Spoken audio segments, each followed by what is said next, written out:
Welcome. Hi, I'm Mikki, and this is Mikkipedia, where I sit down and chat to doctors, professors, athletes, practitioners, and experts in their fields related to health, nutrition, fitness, and well-being. And I'm delighted that you're here.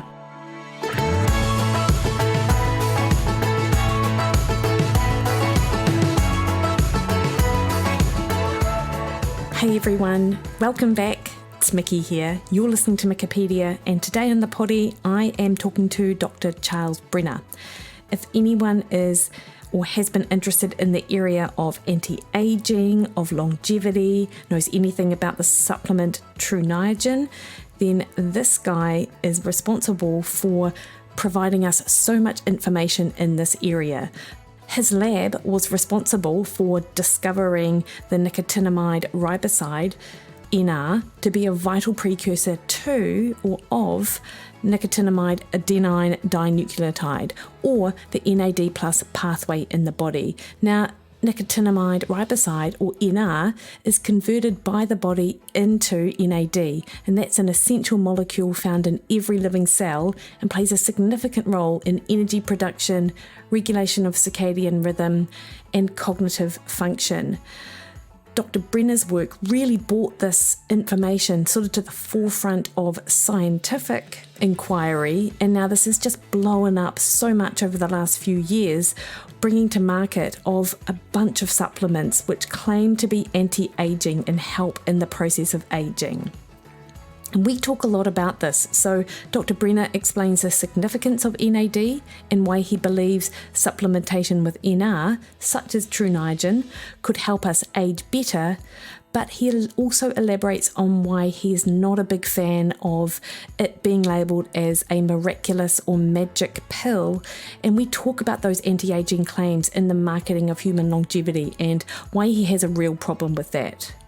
I was super stoked to be able to chat to Dr. Brenner about this topic, and hopefully you enjoy it as much as I enjoyed the conversation as well, because there is so much information out there about the disease of aging. And we also talk about some of the problems associated with couching aging as being a disease, rather than this just general normal thing that happens to basically all of us. So Dr. Charles Brenner is one of the world's leading authorities on biochemistry behind NR and its potential to extend life in some organisms. Dr. Brenner was the Roy J. Carver Chair and Head of Biochemistry at the University of Iowa, and the founding co-director of the University of Iowa Obesity Initiative.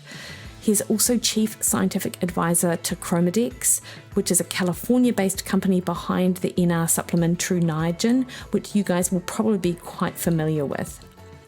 Now, though, he is head of the Alfred E. Mann Family Foundation in Diabetes and Cancer Metabolism in the Department of Diabetes and Cancer Metabolism at the City of Hope, and that's a National Cancer Institute designated centre and national leader in advancing research and treatment protocols in cancer and metabolism. So his laboratory focuses on disturbances in the NAD pathway as a central catalyst of metabolism in diseases and conditions of metabolic stress. So he continues to research how this NAD system is dysregulated as a function of postpartum, coronavirus infection, inflammatory conditions, diabetes, and specific malignancies, with the dual goals of defining mechanisms of biological regulation and developing safe preventative and therapeutic interventions for people. Now, don't worry too much or feel like there is a lot of scientific terminology that I just sort of described what his work is based in, because Dr. Brenner does such a fabulous job of translating it down into language that we can all understand. Just before we jump into the podcast, I do just want to remind you that if you want to support the podcast, the best thing that you can do is subscribe on your favorite podcast platform. That just increases the awareness of people to Mikkipedia and allows the information to get out a little bit wider. And of course, you can also sign up to my recipe portal access, which for $12 a month gives you access to my recipe library, of which there are over 800 recipes regularly updated. You get a weekly email from me, access to a private members group, and we have written forums weekly and regular Facebook Lives, and the opportunity to pick my brain on anything nutrition related through our online platform messaging system. For now though, enjoy this conversation that I had with Dr. Charles Brenner.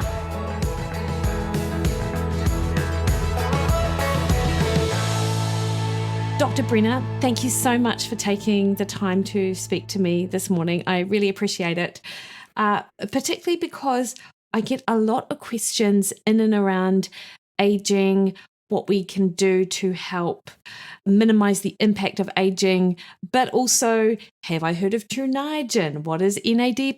What is all of this stuff that people talk about? Can it extend our life? And I thought probably one of the best people that I could reach out to talk about this is, of course, the man that discovered the NAD pathway, hence me reaching out to chat to you. Okay, so thanks. I'm really flattered. I'm a biochemist. I work on NAD, stands for nicotinamide adenine dinucleotide, central catalyst of metabolism. I discovered the pathway by which one of the vitamin precursors of NAD called NR, nicotinamide riboside, is converted into NAD coenzymes. Yeah, if I'm out there looking at the market and I'm seeing different types of products or niacin-related supplements to take, it can be quite confusing. And I'd love to chat to you about some of that down the line. But first, what I want to ask you, or what I've heard you say before, is that people have quite a narrow concept about metabolism and what it even is. So can we even just start there and then you explain how NAD might fit into that? Yeah, I'm so glad that you're not starting with what should I take and this kind of thing. So, what is metabolism? So the way I describe metabolism is it's all of the set of processes that converts everything that we eat into everything we are and everything that we do. So we think of metabolism commonly as breaking down food into ATP, biological energy, right? But in fact, everything in our body, except maybe my glasses and if somebody has an artificial hip, was made by themselves, right? The lenses of their eye, their skin is constantly being regenerated. So we make everything, we repair everything. All of that is due to metabolic processes. And essentially, it involves the flow of electrons. And the 4 critical electron carriers in biology are called NAD coenzymes. NAD+, NADH, NADP+, NADPH. All of them come under attack in conditions of metabolic stress. And that essentially is the use case of taking NAD precursor vitamins, whether they're the conventional B3s, niacin, or nicotinamide, or the one that we discovered in 2004, NR. And metabolic stress. So, when we think about stress, we think about things which are too many calories or excessive exercise. But is it so much more than that? So those are two. Yeah, most of the time people say, "Oh, stress means I've got a terrible deadline tomorrow, or I've got a difficult conversation with a person in my life." Those are stresses, but turns out that there's inevitable stresses of life, including oxygen, Mikki, right? So we use electron as the ultimate electron acceptor, right? So NAD is an electron carrier. In order to make ATP, the electrons actually flow all the way to oxygen-generating H2O, water. And in the course of that process called oxidative phosphorylation, you generate free radical species. So the fact that we live in oxygen means that there is reactive oxygen species stress. That turns out to tax one of the NAD coenzymes, NADPH, right, which detoxifies free radicals. sufficient noise to produce hearing loss attacks the NAD system in our hearing systems. DNA damage from the sun. You're in Australia, am I right? New You're Zealand, exposed to New Zealand. Sorry. Oh, terrible mistake there. Kiwi. Sorry. Sufficient sunlight to damage DNA taxes the NAD system because NAD is deployed to repair DNA. And then, as you said, overnutrition, overeating. We showed experimentally that depletes the NAD system in the liver. Alcohol metabolism depletes the NAD system in the liver in a different way. So a variety of normal types of things. You mentioned exercise. That probably disturbs the NAD system, but we're not experts in how exactly that happens. But certainly the inevitable stresses of life, as well as a number of disease processes in neurodegenerative processes, heart failure, tax the NAD system. And so there are NAD precursors in the food that we eat, right? Because NAD coenzymes are the central catalysts of metabolism in all plants and animals and fungi. So every kind of minimally processed food that we eat has NAD precursors in it. But the amount of NAD precursors that we get from normal nutrition is often not enough. It's probably not optimized for really performance or optimal health. And so that's the use case for a supplement like NR. And I always feel a bit sad when I think about oxidative stress, because I've heard you on a number of podcasts and you've mentioned that listening to things loud enough to create hearing loss. And then you talk about sunlight. Then I think about listening to my favorite, like Bon Jovi greatest hits in my ears whilst walking in the sun. And I'm like, I'm feeling really good, but I'm totally you're going out for a run and you're blasting Bon Jovi in the sunlight. But you're wearing sunscreen, am I right? Yeah, totally. Okay, so that's important, right? Because it's those pyrimidine dimers, right? That common type of UV-induced DNA damage that will essentially tax the NAD system. NAD is deployed to mark the sites of damage. And when NAD is being used for those processes, it's not available to do all the other things that skin cells are supposed to do. Dr. Brenner, you mentioned before that the NAD system in the liver is attacked under certain conditions. Does it make a difference? Is that more important than, say, NAD on the system in the skin? Or have I got that wrong? So how do we differentiate that? How do we even know? What's important information for us to know, I suppose? The important information for healthy people, consumers, I think, is to be aware that these are critical coenzymes for life, really in all tissues. And there's, potentially substantial benefit to supplementing with B3s. And we can maybe talk about how the B3s are not identical to each other. So niacin has been used by many people at quite high doses, so we know it's safe. And niacin at high dose has remarkable properties of lowering HDL cholesterol, so-called bad cholesterol, and elevating lowering LDL and raising HDL cholesterol, raising good cholesterol, lowering bad cholesterol, lowering free fatty acids. But use of niacin is limited by the flush reaction. So when you take high-dose niacin, extremities get hot and red. And so nicotinamide riboside doesn't do that. High-dose nicotinamide, which is supplemented into a lot of foodstuffs at lower doses. But high-dose nicotinamide inhibits a number of enzymes that we're trying to stimulate with NR. And so NR is a very attractive form of vitamin B3. We've also found that in some of the really acute conditions of metabolic stress, like heart failure in a mouse, you see the NR gene pathway get turned up.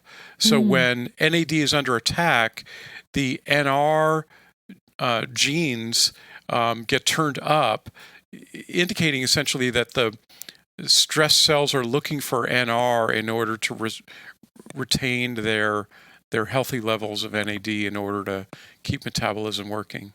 Does that mean that someone who might have heart failure could benefit from an NR supplementation? Are we able to make that leap, or is that more of a sort of, it's completely safe, there's no reason why not, but we can't definitively say that would help? Oh, I don't definitively say it because it hasn't been clinically proven, right? So it's very hypothesis generating. When you see something in a mouse, right, then it makes you want to do the clinical trials. And such clinical trials have been registered largely at University of Washington.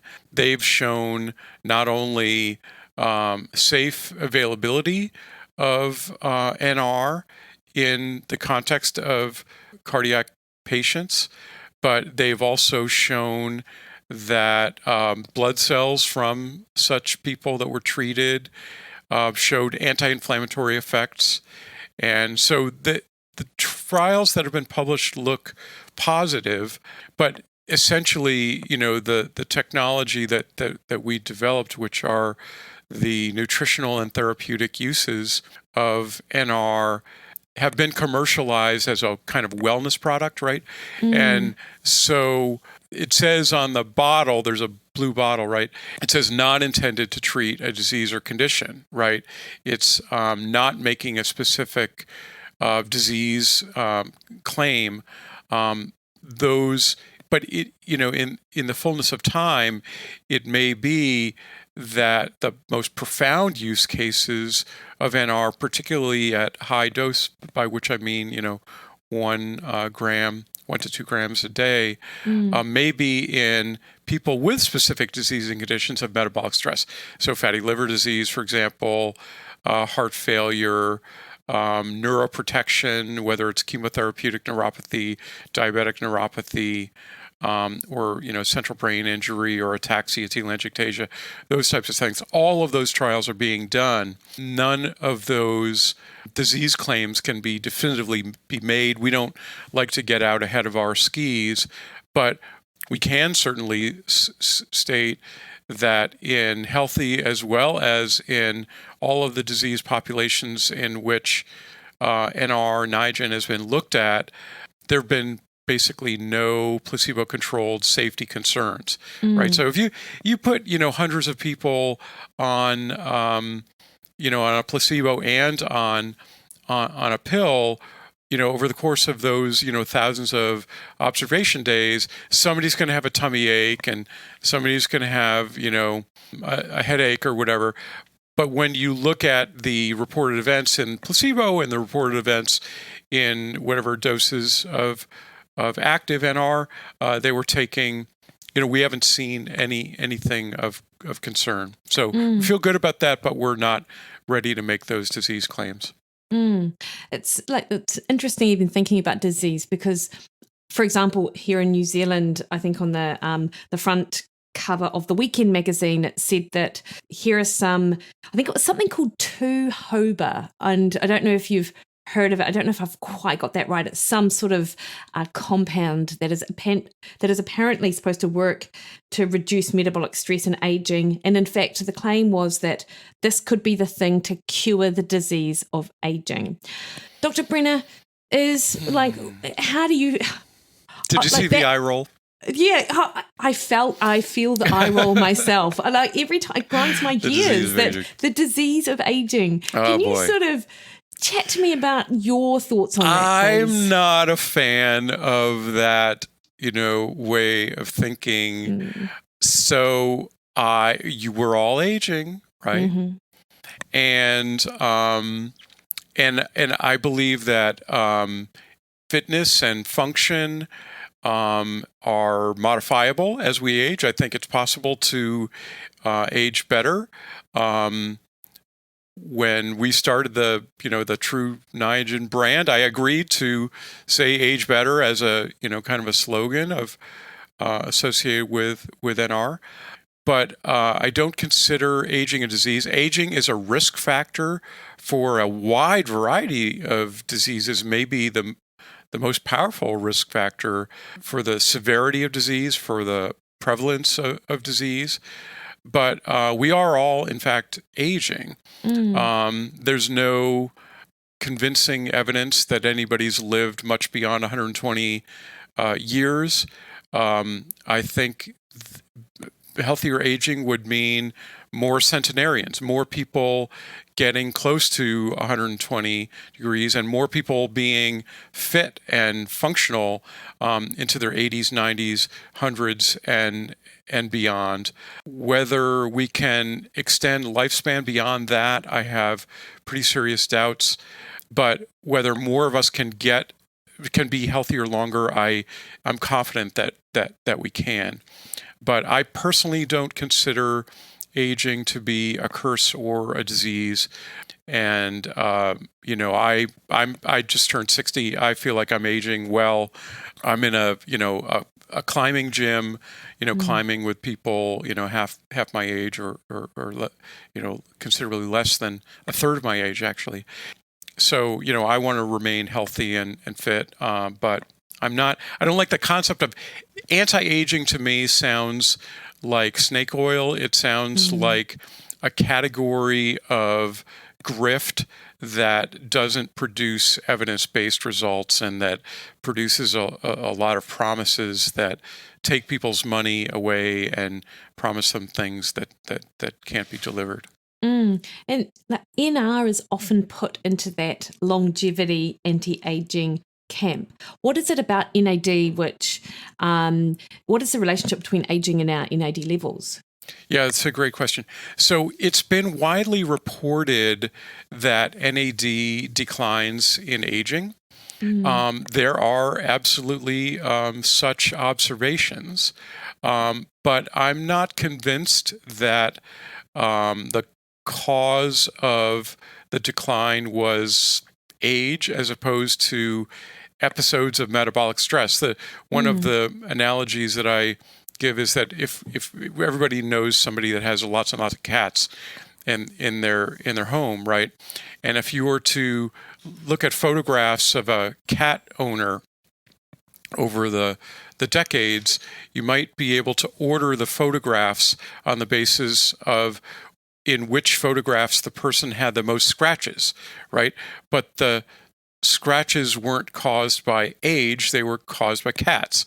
And so in the tissues in which NAD has been reported to decline, for example, the liver of a mouse, there have been increasing episodes of metabolic stress. There have been episodes of infection and, helminths and maybe exposure to weird temperature changes or something like that.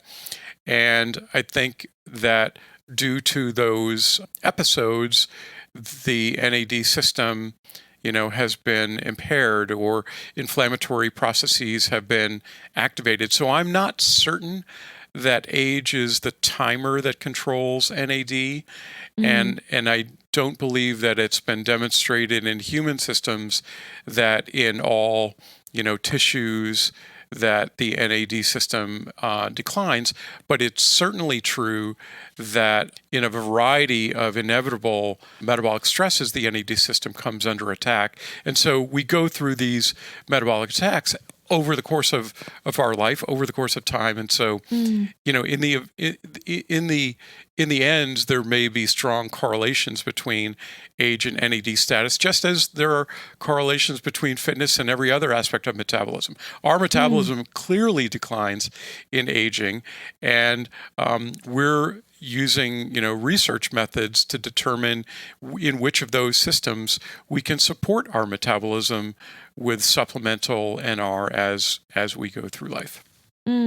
It's so interesting. So I guess is the longevity claim is that because NAD declines as we age, if we were to supplement with NR, then that will prevent the decline. Therefore, we will live longer without. And is it? Yeah, and there may be some truth to that. I think that what I think is that in the organ systems in which a person's NAD system are under attack, which are going to be different for different people. Somebody that works outside without a shirt on, probably has aging skin and terrific musculature, right? Somebody that sits at a desk all day, probably has aging, eyes and other systems, doing better, right? And so, the idea is that supplementing with precursors of coenzymes that are coming under attack can support resiliency, right? And so that's a testable hypothesis. The lifespan piece is almost by definition not testable in anybody's lifespan, right? So that's not the kind of experiment that we can do in a human system. So even the most enthusiastic longevity programs, when you scratch the surface and you look at the experiments that they actually test, they're either using biomarkers that they think report on lifespan, or they're looking at a specific condition of metabolic stress. But when we did mouse heart failure, we didn't want to let the mice suffer and die, right? So we could have set it up as a lifespan experiment. And I could be the person out there saying, NR extended, lifespan. But in fact, by doing it the way we did, we figured out how it worked. We figured out the NR genes were being spiked up because the cardiac NAD was coming down. We learned a whole lot more, but I guess I'm not that guy that gets out ahead of his skis and says everything is lifespan.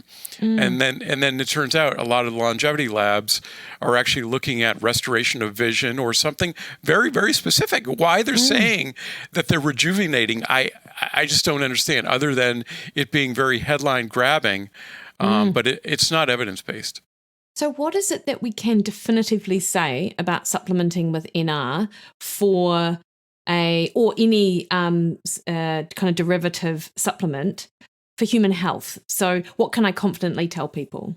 Yep. You can confidently tell people that the use case for niacin, if somebody has successfully used niacin to control their cholesterol, their blood lipids, and can manage the flushing, that's great. A lot of people really can't very well, and so it's statins are much more commonly prescribed. But although it's not really either or, you could use both because they're complementary. But the use case for NR is to try to maintain resiliency. There have been 2 or 3 completed clinical trials in which inflammatory markers have gone down in human conditions, right? So in just normal healthy men in Birmingham, UK, 3 weeks of taking a gram a day of NR, they had lower inflammatory biomarkers, very safely tolerated. It was a small trial. There was a substantially larger trial in Sweden in which a cocktail of over-the-counter supplements, including 2 grams a day of NR, accelerated time to recovery of COVID, placebo-controlled trial, standard of care were one or the other drugs that don't work very well. So essentially people getting like hydroxychloroquine, which basically doesn't work, plus or minus this nutritional cocktail that included NR. The nutritional cocktail, including NR, substantially accelerated time to recovery, also with a noted reduction of inflammatory biomarkers, right? And then there were women that were given NR that had an improvement in their body composition in about 6 weeks. And so no weight loss, but in 6 weeks without exercise, basically higher lean mass, lower fat mass. And so to me, it looks like if you were to combine NR with exercise, which is like, that's standard of care, right? Yeah. For healthy aging, is you eat as well as you can, you sleep as well as you can, and you try to stay as physically and mentally active as you can. So you do those things. And then if you were to add NR, you may even do better, right? So that's what the suggestions are from clinical trials to date. There are more clinical trials ongoing in order to try to definitively establish that NR alone has these activities. But I think that there's a strong use case for exercise with NR and good diet in order to maintain resiliency as we age. Can you talk to us a little bit more about the research in and around COVID, Dr. Brenner? So is it just been that one trial where it's been found to be successful? Have there been other trials or currently sort of going on now? So it's interesting because I was at University of Iowa for 11 years, and one flight downstairs from us in the biochemistry department was Stan Perlman's group in the microbiology department, where they were working on this little-known class of viruses called beta coronaviruses. And we had data. It was one of those things that was kind of in a drawer. What do you do with these data showing that a mouse, a coronavirus infection led to a depressed NAD system. So we had those data for a long time. And then, pandemic broke out and we kind of got the band together by, Zoom. And we said, how do we take these data and take it further? And what we found that coronavirus infections, not only, the mouse one, but human SARS-CoV-2 leads to an attack on the NAD system in a very interesting way. So it turns out that when the innate immune system gets activated, when the innate immune system sees double-stranded RNA. So this is a RNA virus, right? It's positive-stranded RNA virus, and it makes a double-stranded RNA intermediate. And when cells see that double-stranded RNA, this is even before there's an antigen-antibody interaction, but when cells see the double-stranded RNA, they get excited. They make something called beta interferon, and then the beta interferon pathway leads them to make 5 different enzymes in the cells called PARP7, PARP9, PARP10, PARP12, PARP14. And these PARP enzymes attack NAD, and they do so in a way that's antiviral. So and it turns out we could show, in this in vitro, this like kind of glassware cell culture system, that if we provided more NAD precursors, there was an antiviral activity. We could basically, slow replication. And so the clinical trialists, saw those papers, and they used NR initially in combination with other things. And now there's 2 or 3 additional trials being registered to look at the potential activity of NR or other NAD precursors as, antivirals. And the way we think about it, a higher NAD status could be preventative because it would allow the innate immune system to work better, so that the cells, the initial responder cells that are seeing the virus for the first time, don't deplete their NAD and they're able to mount a strong antiviral response, and as well as resolving the infection, because as you probably know, Mikki, inflammation initially is a way the body's trying to help itself. But the persistent chronic inflammation is associated with a lot of disease process. And it's that inability to resolve what's called a cytokine storm that is associated with COVID hospitalization and a lot of the bad long COVID outcomes.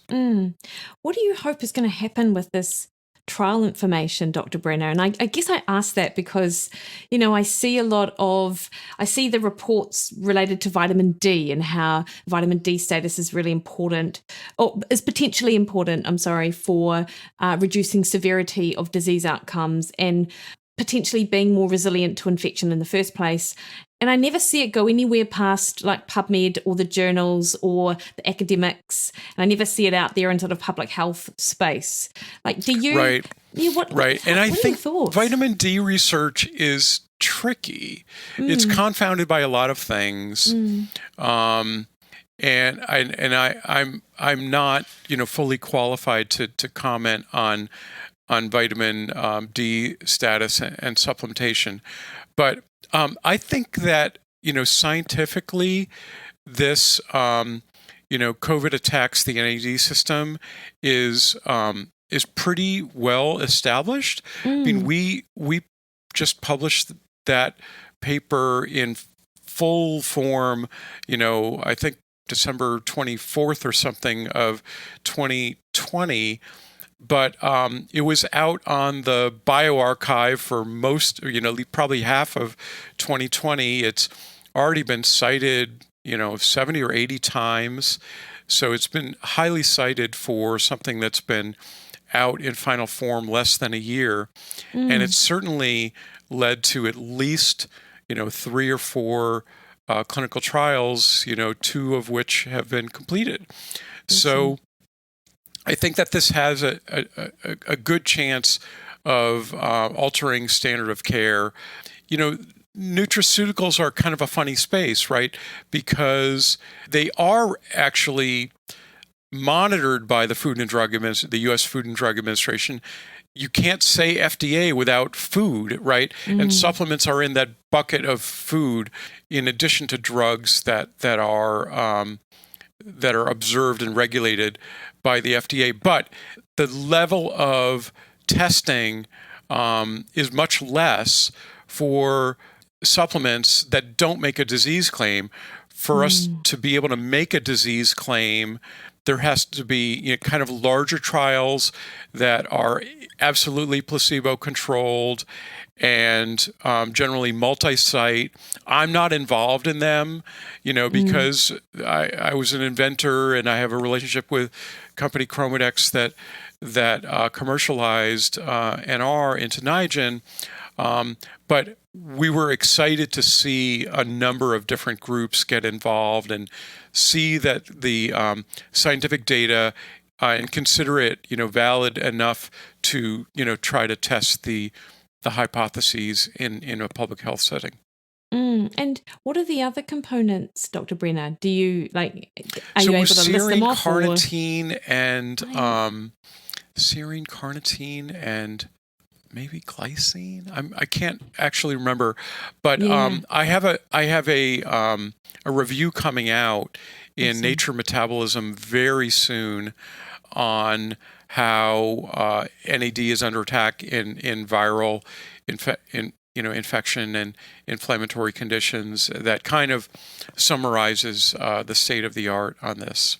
Yeah, awesome. Thank you, Dr. Brenner. You mentioned chronic inflammation and, the NAD system being attacked under such a condition, which is, of course, sort of describing the condition of, if I say 88% of kind of US citizens are apparently kind of metabolically impaired, if you like, or due to potentially lifestyle or whatever, be it high cholesterol or stomach fat and that kind of thing. And you've recent, I don't know if is it quite recently or a year ago, you have taken a position with City of Hope where you're looking at sort of cancer and diabetes metabolism. Right. So I was recruited to start and chair a new department of diabetes and cancer metabolism at City of Hope. And so, we have a comprehensive cancer center here. About 2/3 of City of Hope researchers work on cancer. About 1/3 of the researchers here at City of Hope work on diabetes and metabolism. And they decided to create one last academic department that was going to try to do both. And so I sort of consider cancer and diabetes to be two constellations of diseases of resource misallocation, right? So cancer cells grabbing too much stuff to being too proliferative and being, defective in cell death, and and diabetes being, misregulating one of the central currencies of the body, namely glucose, and as well as fatty acids. And we're basically hiring faculty here and building faculty strength at the interfaces of diabetes and cancer. How is NAD related to kind of cancer metabolism, Dr. Brenner? So it turns out that there are a number of malignancies that disturb the NAD system. And a very close friend and collaborator, Ranjit Bindra, and I showed a couple of years ago that in a terrible type of pediatric glioma called diffuse intrinsic pontine glioma, that the PPM1D oncogene disturbs the NAD system in such a way that we can kill those cells by targeting NAD. There's other types of immunological cancers in which you need cytotoxic T cells to clean up tumors in which, NAD precursors actually help killing the cancer. So there's a lot of, interest at the interface of cancer and NAD. Cancer is not one disease. So the way that we think about cancer is that you have to have a molecular fingerprint of it in order to come up with specific treatments. That said, NAD precursors have been broadly preventative. There was a very large Australian B3 trial, nicotinamide trial, that showed that over years, and I think with thousands or 10,000s of people enrolled, that people taking daily oral nicotinamide had substantially lower skin cancer. So we think that higher NAD status is going to be generally protective because of the anti-mutagenic effect of higher NAD status, that better DNA repair. But in terms of cancer treatment, what we try to do is we try to look at what molecularly is going on in a tumor, and often that indicates a particular class of chemotherapy that could in fact target NAD. My skin cancer specialist, who I see yearly, he told me that actually last year that B3, if you see people who have like skin cancers, for example, or, if I knew people who had skin cancers, then I should suggest they might want to take a B3 because it's been found to be protective. Would NR work better in that space than just due to the form of the sort of niacin or so I can't make that claim, because it's not been tested, NR versus nicotinamide. But the common observation is that when a NAD comes under attack, it's the NR pathway that gets turned up higher than the nicotinamide pathway. I could tell you that in the mouse heart failure model, nicotinamide didn't work, NR did work, again, because of the genes difference between the availability of the different forms of vitamin B3. Nicotinamide is also in topical skin products. You'll see it called niacinamide or B3 nicotinamide. All of those are the same thing, and they're in lots of lotions and creams. Cancer is so interesting, Dr. Brenner, just the way that you described it as being many different diseases. And, you think sort of more broad, you think broadly in, like different kind of organs, and then systemic and in the blood and all the rest of it. But of course, you're talking about it from a molecular basis or a genetic basis. I always wonder how on earth you're going to tackle a disease like cancer, because it is like thousands of different diseases. I would say hundreds probably.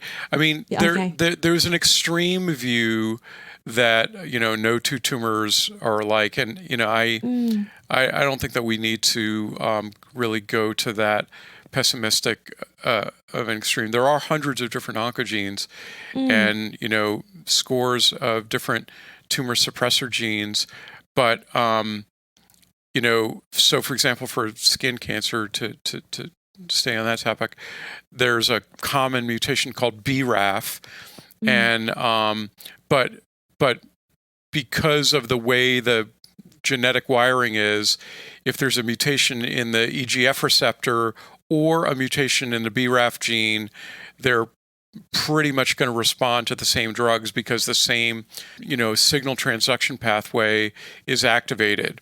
And so right now, there's a lot of sequencing going on.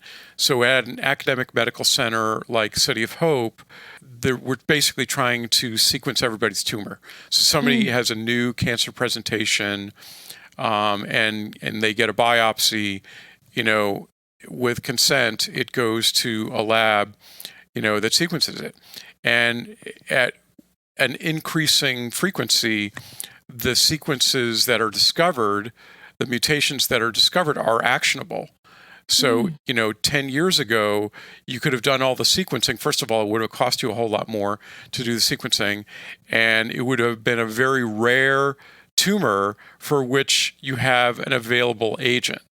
Now, probably a third or more of the time, after all that sequencing, there's something you can do about it, because you see, oh, well, look at that. That has, particular gene that is mutated. So even though that's, let's say, a pancreatic cancer, if it has a BRAF mutation, there is a drug that was developed against BRAF for melanoma that could work on that person's pancreatic cancer, right?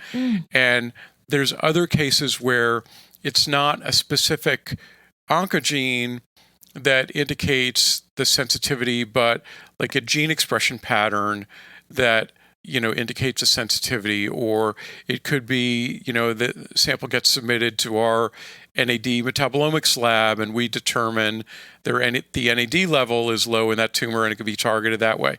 So it's all molecular techniques. The pathologist's work is very, very different now. The pathologist used to be a guy or gal in a microscope and slides, right? Light microscope and some vital dyes.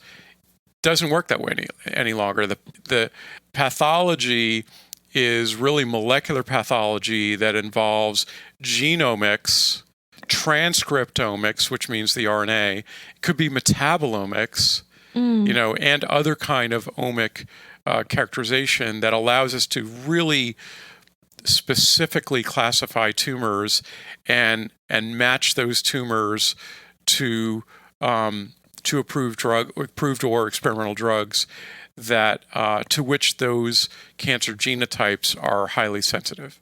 Is that, like, I know every country is different, so you can only speak for the United States, but is that sort of level of detail, is that now sort of standard procedure? I know nothing, so I'm quite curious. It's as I said, at academic medical centers that are connected, this is the way the new cancer patients can in fact be treated. So this is the reason to go to a place like City of Hope, where this is the type of pathology that is done. It used to be, somebody would have, so, you can, just from your own experience, you might know two women that had breast cancer. In both cases, the pathologist said, ductal carcinoma in situ, DCIS, which is something that pathologists say. They could have been given the same exact chemotherapy to which one of them responded and one of them didn't respond, right? So why is that? Well, the answer is they didn't have the same disease. One of them had, one set of oncogenes activated, the other had another set of oncogenes activated. So they presented under the microscope as a ductal carcinoma, right? But molecularly, they were different. So one of them was killed by a particular drug, and one of them wasn't killed by a drug. So, one of the patients historically was given a drug to which she was going to respond. And, the other one, it's not going to be revealed until her tumor is sequenced that really she needs something that somebody initially developed as a melanoma drug, but because of the mutations in her tumor, is going to respond to that. So that's the present at academic medical centers, and it's certainly the future. That sounds so much more hopeful, actually, than I suppose what you might believe or think if you're just kind of reading about kind of cancer metabolism and genomics and stuff. Of course, reading from a person who is completely ignorant in the area and is just like, whoa, that just looks so big. How on earth is someone going to tackle that kind of thing? Dr. Brenner, what about diabetes metabolism? So what kind of work and stuff are you doing there in relation to NAD? Yeah, so I think the key for type 2 diabetes is subclassification. So again, you see people that respond to one drug that don't respond to another. You see something called skinny diabetes. You see different types of presentations. So there's a lot of work that is going on in subclassification of type 2 diabetes in order to find, in order to improve medical management. In terms of weight management, 2021 is actually an exceptionally important year because this is the year in which GLP-1 receptor agonists were approved. So semaglutide, for example, which I think is commercially known as Wegovy. This is something that is a weekly injection, but I think that they are developing oral formulations that curb people's appetite. And they allow people to follow through on their intention, to their best intention to lose weight. So in combination with best available care and advice for weight management, which is try to eat less and move more, right? Semaglutide allows people to succeed and, lose 10, 15% of their body weight or more safely.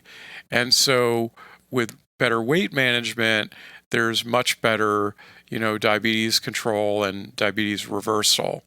So that's very exciting. But, we're still, learning things from model systems.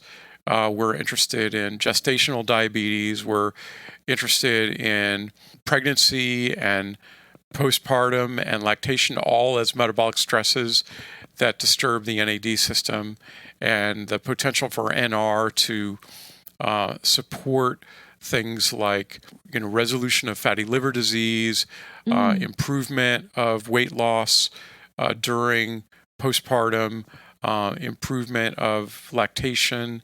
And in rodent systems, we see that NR not only boosts mom's lactation and accelerates mom's weight loss, but actually accelerates the neurodevelopment of the offspring. So NR is pretty exciting in terms of maternal health.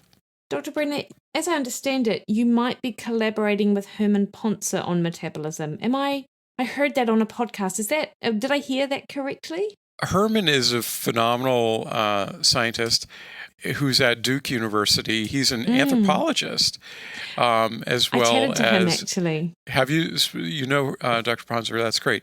So he, studied the Hansa people in Africa, and has looked at human metabolism through the life course, and we have some ideas about accelerated human aging in metabolically stressed human beings, medically underserved people. Here in greater Los Angeles, there's, remarkably different, health outcomes of, 60-year-old people. So I just turned 60, right? And if I were to drive into sections of Los Angeles, you could find people basically living out on the street, and you could find people living, on the same block in $3 million condos, right? And the differences in access to medical care would be huge, and the difference in really everything.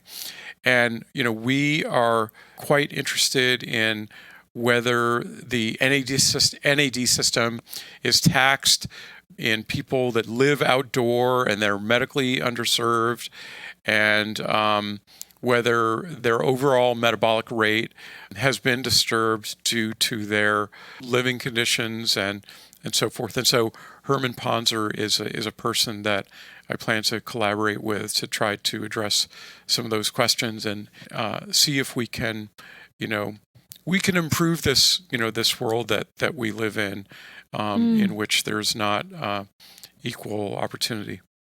Yeah, that sounds awesome. And it sounds like you've got some really interesting sort of future research things sort of going on.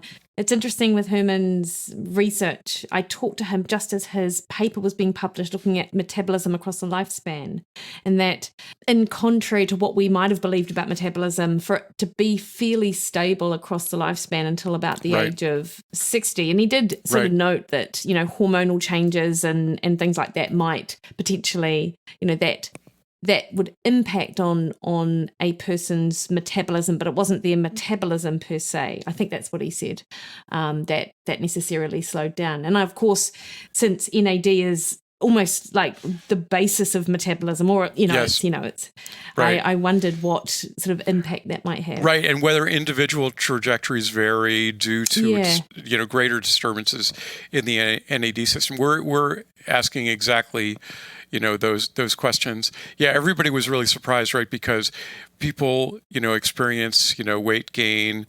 We used to say in the 30s, but now people talk a lot about in the 20s. And, the thinking was that, that's when metabolism, slows. But it turns out that metabolism is pretty constant up until exactly my age of 60. And so, I definitely want to maintain my muscle mass and capacity from here on out. Yeah. Just to finish off, Dr. Brenner, everyone is always really curious about what the experts do. And then, you've got all of this information and you've learned so much, so much about metabolism. I'm just going to assume that you take True Niagen. I mean, if I was part of it, I would. Yeah. In terms of your diet, do you do anything in particular based on what you understand of the research or anything? I'm not an intermittent faster. I'm a breakfast person. I get up in the morning. I have breakfast and coffee, and I probably don't, eat real late, but I don't have a prescribed time window for eating. I'm not keto. I'm neither high carb nor low carb. I think physical and mental activity is really important.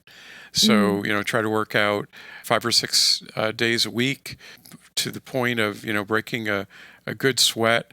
I like kind of muscle confusion, so I like trying new things. A few months ago, I joined a climbing gym, where I was a rank beginner in things. I've also gone through periods in which I've done a lot of high intensity interval training. I've done hot yoga. So in my youth, I was a distance runner and, tennis player. I love bicycling, hiking. So staying physically active is really, really important. I think that being mentally engaged and socially engaged are really important. Prioritizing sleep is really important. Avoiding drugs and alcohol is demonstrably important.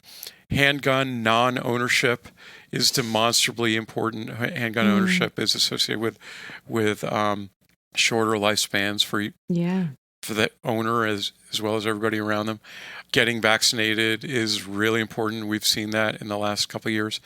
And so a lot of it is kind of grandmom's advice of, doing things in moderation, except maybe exercising in excess. And I try to stay positive. That's me. Some other people are sort of only happy when they're unhappy. If that works for them, that's great. But I don't do rapamycin. I don't do metformin. I don't take drugs that are meant for people that are for, disease tissue transplants or for diabetics. I mean, I just don't think that is evidence-based for longevity.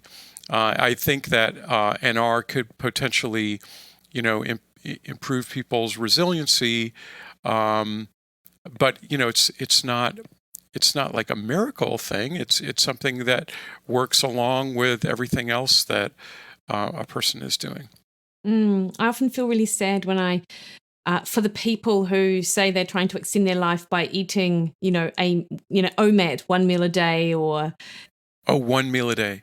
Their time window for eating is so short. Not for me. I'd be miserable. I wouldn't be able to, do the intellectual or physical work that I do, and I think that if you look at calorie restriction literature in animals, think of what is the comparator group.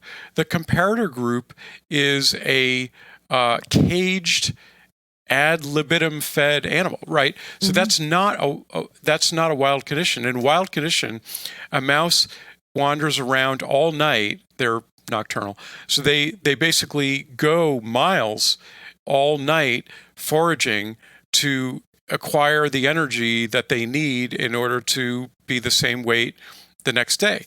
A caged animal with a big mountain of food is effectively overfed. And so the calorie restricted comparator to the overfed animal, lives substantially longer. So people that are already fed, and eating in proportion to their energy expenditure, probably don't need to be calorie restricted, and so I always say compared to what, and if a person, so calorie restriction is the mechanism for weight loss, right? If calorie intake is less than energy expenditure, then a person will lose weight, whether that is, sustainable given the diet and the lifestyle that a person is leading is, your mileage will vary. And that's why, semaglutide has helped people, because it allows them to feel satiety and kind of like reset their satiety signals. So calorie restriction with respect to overeating is great, but it's not for me because, I weigh what I feel like I should weigh.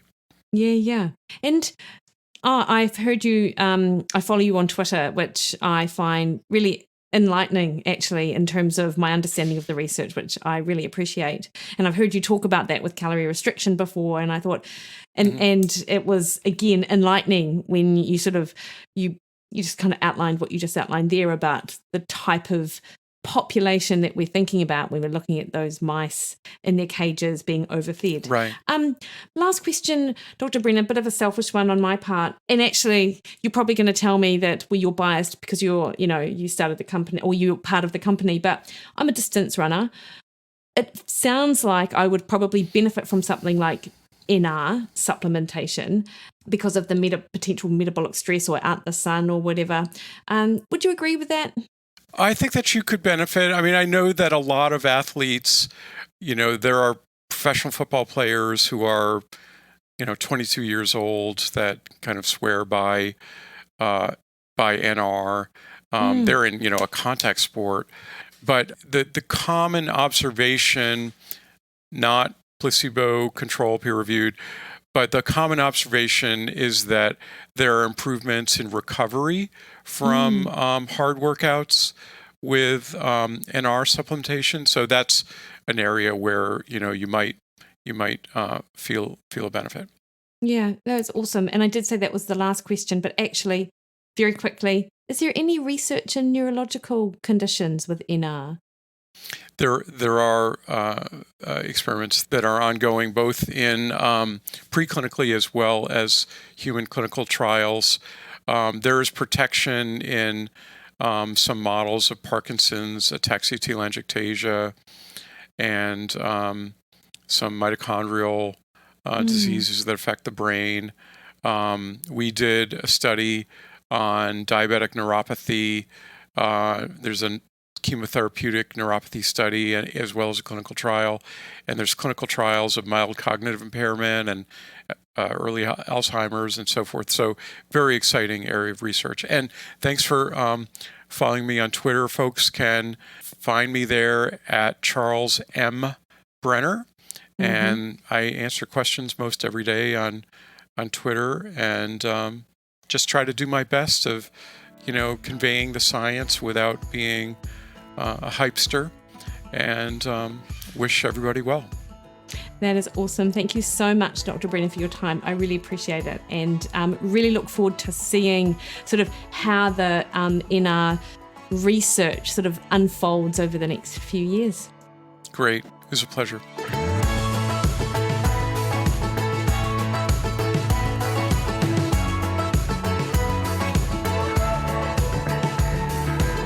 All right, team, I hope you enjoyed that as much as I enjoyed bringing it to you, and you might want to re-listen to some of that information too, as I do with a number of podcasts where there's just all of these little nuggets that you just want to go back and really sort of get your head around.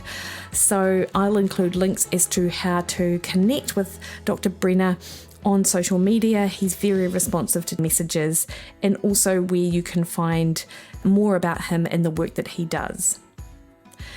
Next week on the podcast, we are chatting to Dr. Bill Campbell all about diet breaks and fat loss, which is one of the favourite topics of mine. Until then, though, you can catch me over on Facebook at Mikki Williden Nutrition, over on Twitter and Instagram at Mikki Williden, or over on my website, mikkiwilliden.com, where in addition to that recipe portal access, you can also sign up to my athlete plan, real food nutrition plan, self-directed fat loss plans, or book a consult with me. And that's at mikkiwilliden.com. All right, team, you have a great week. Talk to you soon. Bye-bye.